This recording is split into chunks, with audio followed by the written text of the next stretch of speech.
Hello everyone, मैं सचिन विश्वकर्मा। आज के इस वीडियो में मैं आपके लिए प्रिंसिपल्स ऑफ ऑर्गेनिक फार्मिंग के कुछ इंपॉर्टेंट ऑब्जेक्टिव क्वेश्चंस लेकर आया हूं, जो कि पिछले बार पेपर में आए हुए थे। तो आइए इनको सॉल्व करते हैं। इसका पीडीएफ आप हमारे टेलीग्राम चैनल पर पा सकते हैं। उसके लिए आप डिस्क्रिप्शन में जाकर हमारे टेलीग्राम चैनल को ज्वाइन कर सकते हैं। अगला क्वेश्चन है, खरपतवार नियंत्रण की यांत्रिक विधि नहीं है, यानी is not mechanical method of weed control. फसल चक्र, पलवार, गुड़ाई और खेत की लेवाई। तो जो फसल चक्र है ये यांत्रिक विधि नहीं है, इसे कहा जाता है कल्चरल मेथड, यानी कल्चरल विधि है ये एक प्रकार की। अगला क्वेश्चन है, केचुआ दैनिक भोजन सामग्री अपने शरीर से गुना अधिक वजन खाता है, यानी जो केचुआ होता है वो रोज़ अपने वजन से कितना अधिक भोजन कंज्यूम करता है, खाता है। तो 1 से 2% या गुना, या फिर 4 से 5 गुना, 8 से 9 या 10 से 11। तो ये 4 से 5 गुना अधिक केचुआ अपने शरीर से भोजन को खाता है। अगला क्वेश्चन है, जैविक खाद का मुख्य उद्देश्य है निम्न गुणवत्ता वाले खाद्य उत्पादन, रासायनिक उर्वरकों का प्रयोग, मिट्टी की उर्वरता बनाए रखना व बढ़ाना और प्रदूषण बढ़ाना। तो जो जैविक खेती है, ऑर्गेनिक फार्मिंग है, इसका मुख्य उद्देश्य है मिट्टी की उर्वरता बनाए रखना व उसकी उर्वरता को बढ़ा देना। अगला क्वेश्चन है, जैविक खेती आंदोलन वर्ष में प्रारंभ हुआ। जो जैविक खेती है वो किस वर्ष में प्रारंभ हुआ? तो ये 1930 में प्रारंभ हुआ था आंदोलन। ध्यान से पढ़िएगा कि ऑर्गेनिक फार्मिंग मूवमेंट कब स्टार्ट हुआ, तो 1930 में स्टार्ट हुआ था। अगला क्वेश्चन है, सीरे में पाया जाता है। सीरे में 3% नाइट्रोजन और 3 से 5% पोटास पाया जाता है। नेक्स्ट क्वेश्चन है, पशुओं के मलमूत्र और उसमें युक्त धारा प्रवाह में अर्ध तरल पदार्थ को कहते हैं। इसे स्लज कहा जाता है, स्लरी, सीवेज या उपयुक्त सभी। तो इसे स्लरी कहा जाता है। ये बहुत ही ज़्यादा इंपॉर्टेंट क्वेश्चंस हैं।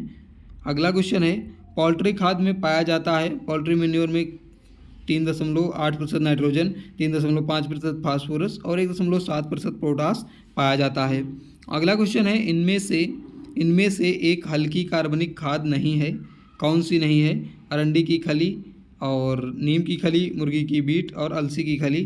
तो इसमें जो मुर्गी की बीट है ये एक हल्की कार्बनिक खाद नहीं है। Light organic manure, poultry manure नहीं है। अगला क्वेश्चन है, साइनोबैक्टीरिया कहलाते हैं। नील हरित शैवाल को साइनोबैक्टीरिया कहा जाता है। ये तो आप लोगों ने इंटरनेट से ही पढ़ा होगा। अगला क्वेश्चन है, माइकोराइजा का प्रयोग किस फसल में किया जाता है? सभी फसलों में, दलहनी फसलों एवं फल वृक्षों में, केवल धान की फसलों में या गन्ना में? तो माइकोराइजा का प्रयोग किया जाता है दलहनी फसलों एवं फल वृक्षों में। माइकोराइजा जो है ये एक फास्फोरस सॉल्बलाइजिंग बैक्टीरिया के रूप में, फास्फोरस के एब्जॉर्प्शन के रूप में प्रयोग किया जाता है। अगला क्वेश्चन है, इनमें से फास्फोरस घोलक जीवाणु है कौन सा है? एजोटोबैक्टर है या सीडोमोनास हिस्टेटा या बैसिलस पॉलीमिक्सा? तो फास्फोरस घोलक जीवाणु जो है ये बा और सा दोनों हैं। सीडोमोनास हिस्टेटा और बैसिलस पॉलीमिक्सा ये दोनों जो है फास्फोरस घोलक जीवाणु हैं, फास्फोरस सॉल्बलाइजिंग बैक्टीरिया हैं। अगला क्वेश्चन है, वर्मी कंपोस्ट बनाने के लिए उपयुक्त केचुए का वर्ग है एनेसिक या एंडोजेनिक या एपिजेइक या फाइटोफेगस? तो वर्मी कंपोस्ट बनाने के लिए जो उपयुक्त केचुए हैं वो एपिजेइक केचुए सबसे उपयुक्त माने जाते हैं। अगला क्वेश्चन है, अनाज, तिलहन व सब्जियों की फसल के लिए वर्मी कंपोस्ट की अनुशंसित मात्रा है, यानी जो अनाज की फसल है, तिलहन वाली फसल है और सब्जियों वाली फसल है, उसमें कितना वर्मी कंपोस्ट देने की अनुशंसा है? तो 0.5 से 0.6 टन प्रति हेक्टेयर वर्मी कंपोस्ट का प्रयोग किया जाता है इन सभी फसलों में।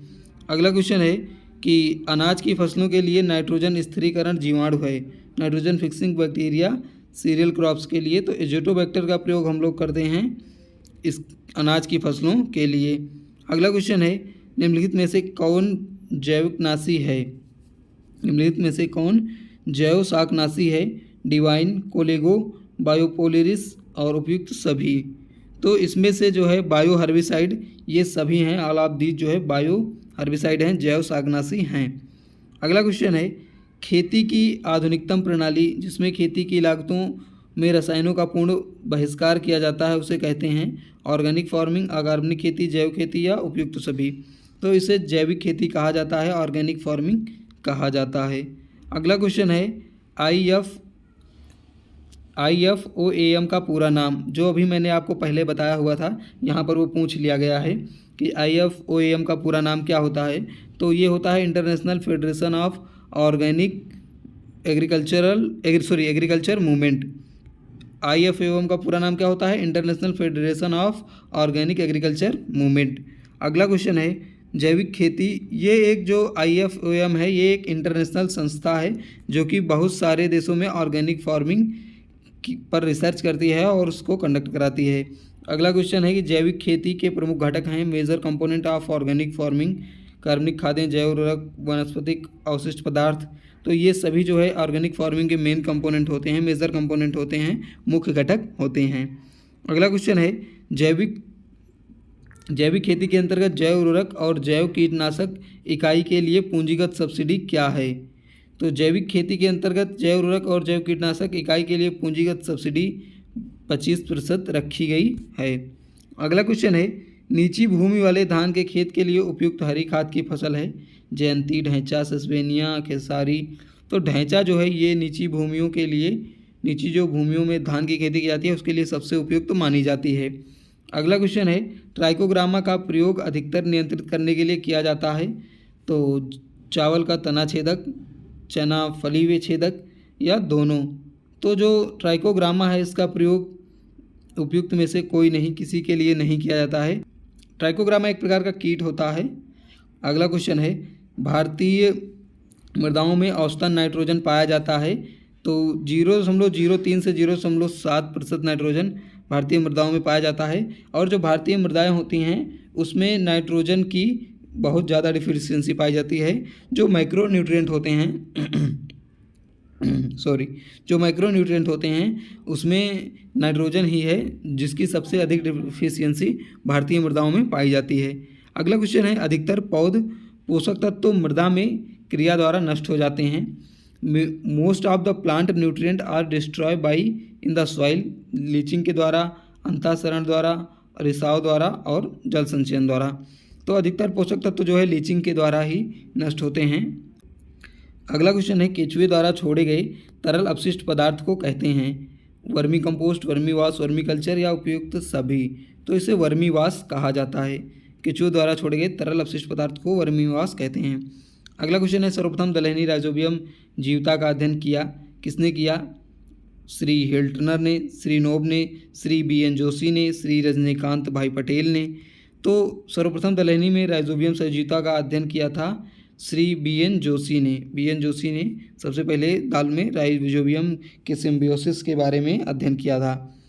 अगला क्वेश्चन है 1 एकड़ भूमि के ऊपर हवा का जो आयतन होता है उसमें कितने टन नाइट्रोजन होती है। तो 80,000 टन नाइट्रोजन होती है।